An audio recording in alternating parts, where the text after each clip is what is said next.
Hello student, आज हम यहाँ पे बहुत ही इम्पोर्टेंट और एक नया टॉपिक स्टडी करने चल रहे हैं, वर्क एनर्जी थ्योरम, मतलब कि कार्य ऊर्जा प्रमेय। तो सबसे पहले हम समझते हैं कि वर्क होता क्या है, एनर्जी से संबंधित कैसे है। वर्क आपने पढ़ा हुआ है कि अगर किसी बॉडी, जैसे सपोज कीजिए कि ये चौक है, एक बॉडी है जिस पर आप बल F लगाते हैं। अगर बल F लगाने से बल की दिशा में इसमें अगर विस्थापन हो रहा है, डिस्प्लेसमेंट हो रहा है, तो हम कहते हैं कि इस पर लगाया गया बल और उसकी दिशा में, उसके बल की दिशा में विस्थापन के गुणनफल को ही क्या कहा गया था, कार्य कहा गया था, वर्क कहा गया था। अब कह रहा है इसको एनर्जी के टर्म में कहो तो वर्क की एक और डेफिनेशन कही जा सकती है। जैसे कि अगर ये बॉडी रेस्ट में है तो हम कहते हैं कि जब भी कोई बॉडी रेस्ट में होती है तो उसकी जो टोटल एनर्जी होती है वो कहलाती है काइनेटिक एनर्जी। अगर कोई बॉडी रेस्ट में है तो उसकी टोटल एनर्जी उसकी पोटेंशियल एनर्जी होगी, स्थितिज ऊर्जा। और अगर यही वस्तु गति में आती है तो कहते हैं गति को बनाए रखने के लिए जो आवश्यक ऊर्जा है वो क्या कहलाती है, गतिज ऊर्जा, काइनेटिक एनर्जी। तो अब यहां पर अगर हम कह रहे हैं कि इस पर हमने वर्क किया तो यहां पे देखिए दो है, एक ऑब्जेक्ट है और एक हम है जो इस पर बल लगा रहे हैं। तो उस बल को लगाने पर अभी चूंकि ये रेस्ट में है, इसकी गतिज ऊर्जा 0 है, पर हमारे द्वारा बल लगाने से अगर ये मूविंग में आ जा रहा है तो उस केस में हम कहते हैं कि इसकी गतिज ऊर्जा में वृद्धि हुई, इसकी काइनेटिक एनर्जी बढ़ी। तो हम कहते क्या है कि एनर्जी के टर्म में हमारे द्वारा किया गया कार्य, इसकी वस्तु की काइनेटिक एनर्जी में वृद्धि और स्थितिज ऊर्जा में कमी को दर्शाता है। मतलब हमने कहा ना कि तो वर्क अगर दूसरे टर्म में कहा जाए, this is the way of exchange of energy, ऊर्जा का आदान प्रदान है। तो अगर इसी थ्योरम की बात की जाए तो अभी मैंने इस थ्योरम से कहा क्या कि अगर बॉडी पर हम कार्य कर रहे हैं तो इसकी गतिज ऊर्जा में वृद्धि हो रही है। तो थ्योरम कहता है किसी भी बॉडी पर किया गया कार्य, उसकी गतिज ऊर्जा में वृद्धि, डेल्टा के क्या शो कर रहा है यहां पर, गतिज ऊर्जा में वृद्धि। अथवा देखिए पहले रेस्ट में था तो टोटल एनर्जी इसकी थी पोटेंशियल, जब ये गति में आया तो इसकी पोटेंशियल एनर्जी में कमी आएगी, क्योंकि ऊर्जा संरक्षण के नियम से, हमारे दूसरे वीडियो में आप देखेंगे इसको, ऊर्जा संरक्षण के नियम से किसी बॉडी की जो कुल ऊर्जा होती है वो नियत होती है।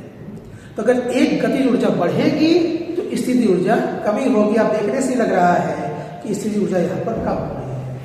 तो कह रहा है कि किसी बॉडी पर किया गया कार्य, उसकी गतिज ऊर्जा में वृद्धि और पोटेंशियल एनर्जी में कमी के बराबर होता है।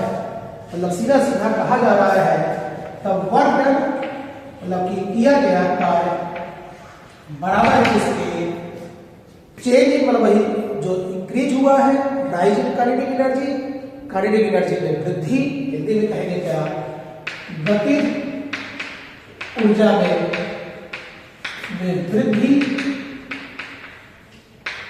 या माइनस लगा हुआ है, माइनस क्या कहना चाह रहा है, स्थितिज ऊर्जा में कमी, स्थितिज ऊर्जा में कमी। तो यही आपका क्या कहलाता है, वर्क एनर्जी थ्योरम कहलाता है। ठीक है, मतलब वर्क एनर्जी थ्योरम क्या कहता है, इस प्रमेय के अनुसार किसी भी वस्तु पर कुल किया गया कार्य, उसकी गतिज ऊर्जा में वृद्धि और स्थितिज ऊर्जा में कमी के बराबर होता है। इसी प्रमेय को हम क्या कहते हैं, वर्क एनर्जी थ्योरम कहते हैं। अब कह रहे हैं इस चीज को प्रूव करो, प्रूव करने को आया हुआ है।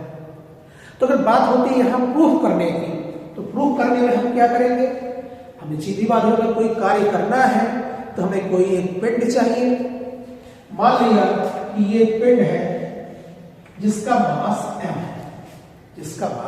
m है, अब ये वस्तु अगर रेस्ट में है तो इनिशियल वेलोसिटी u बराबर 0 है, या गति में है तो मान लेते हैं कि u या v1, तो मान लेते हैं कि यहां पर इनिशियल इसकी वेलोसिटी v1 है जिससे कि ये गति कर रहा है।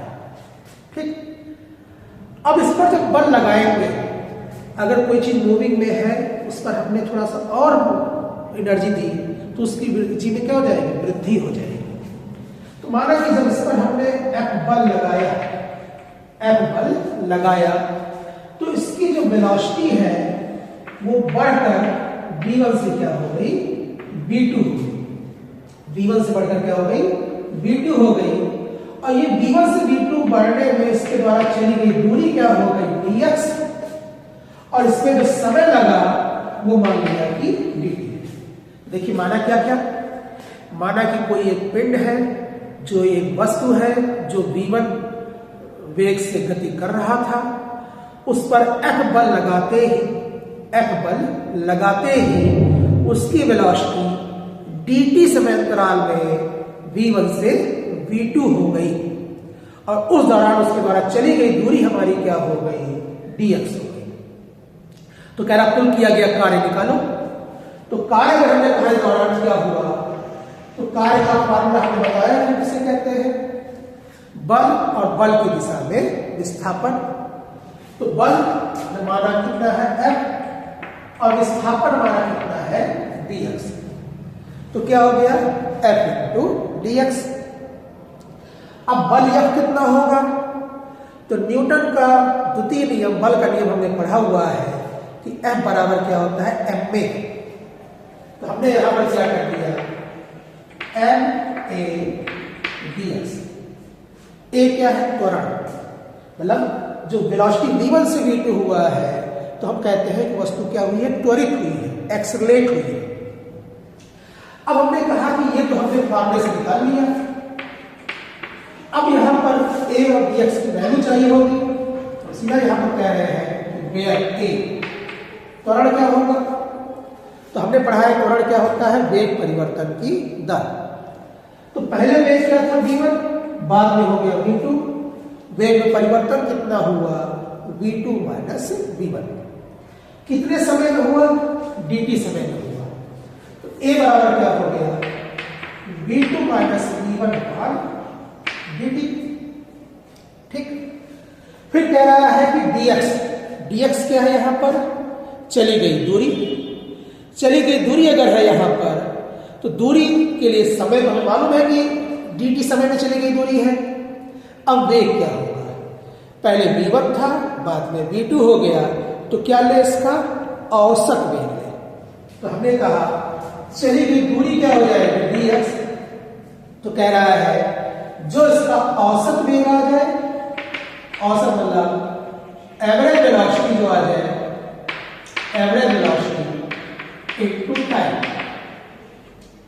पहले v1 था, बाद में v2 है, तो एवरेज क्या हो जाएगा, v1 प्लस v2 बाई 2।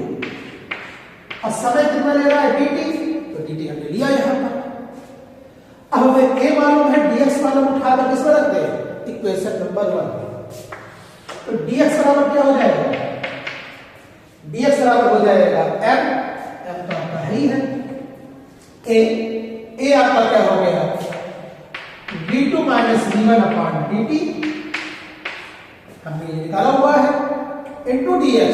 ये कितना है, ये है आपका v1 plus v2 by 2 into dt। ये देखिए हमारा किया गया वर्क का फॉर्मूला है। देखने लग रहा है कि dt से dt कैंसिल, m बाई 2 हो गया बाहर। अब देखिए v2 minus v1, v2 plus v1, मतलब हमने पढ़ा हुआ है formula a square minus b square equal to क्या होता है, a plus b into a minus b। तो अगर इससे देखा जाए तो ये क्या हो गया, b2 square minus b1 square. अलग अलग लिखने में क्या लिख सकते हैं, half m b2 square minus half m b1 square, जो कि मालूम है फॉर्मूले से कि काइनेटिक एनर्जी का फार्मूला क्या होता है, हाफ mv स्क्वायर। तो ये क्या है, आफ्टर फाइनल काइनेटिक एनर्जी। ये क्या है, इनिशियल काइनेटिक एनर्जी।